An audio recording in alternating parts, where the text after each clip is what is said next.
Hello. So 7 years ago, my wife and I decided that moving to Lancaster is what we're going to do when we decide to have this kind of last happy chapter in our lives. The kids had moved out, but we needed the house for people to come in and the beautiful property, but it hadn't been taken care of for a while. So our visions of this organic farm needed a little work. So I go out there and the place is overrun with weeds. And so I'm out there pulling the dandelions out of the yard. It's more yellow than green. And I'm pulling the chickweed out of what used to be a garden. And then I go into the woods and I'm pulling out the garlic mustard that's covered everything. And then I'm battling the stinging nettles. And I'm trying to get them down, and I take the weed whacker to them. That doesn't work too well because they're tougher than a weed whacker, okay? So I'm thinking, I gotta figure this out, but I need to go organic. So it's not like I'm gonna spread Agent Orange, okay? I'm not gonna do that approach. And so I go start doing some research.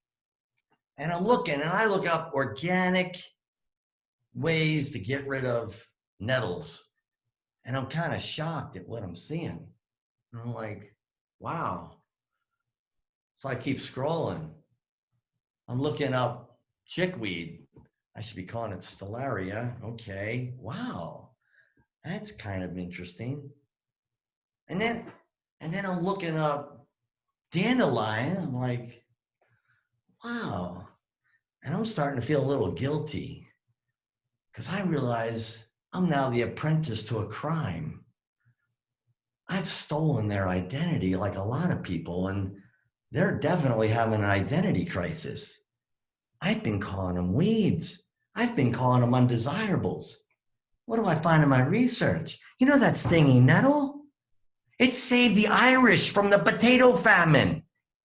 You Irish people, start thanking your nettles. And guess what? If you're Italian, you got thank yous due also because it saved the Italian peasants every winter when they ran out of salami. Dandelions, you know, we brought them here for nutrition. We brought them here to be our buddies. Chickweed, poor bugger, needs a new marketing agent. Stellaria, it's known as starflower. We're pulling it out and planting spinach. Meanwhile, chickweed has 80 times the iron of spinach. What are we doing about that? And garlic mustard. Okay, COVID alert. You want to get rid of virus? Eat zinc. You want to eat zinc? Walk in the woods and eat some garlic mustard. It's loaded with it. You can't get any more out of a plant than garlic mustard. So I realize I am an apprentice to the crime of stealing their true identity.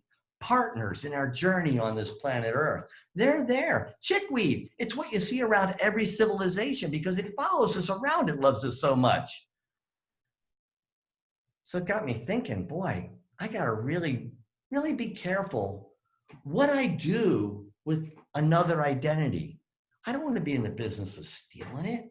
I don't want those plants to end up with this identity crisis where we're calling them weeds and they're trying to be our friends. So I reverted. Our salads now are full of these things. We sell them to the best restaurants in Lancaster. But this got me thinking a little more. Got me thinking a little more about maybe the people that I work with or the folks on my team or people in my family. And I thought, how many of those have I kind of labeled as weeds and tried to get them out of the lawn of my life or cut them down? And yet all along, maybe they're there going to give me the nutrition that my life needs, my emotion needs, my spirit needs, my human capacity needs. So it got me really wondering, how many folks have I stolen their identity and put them in an identity crisis?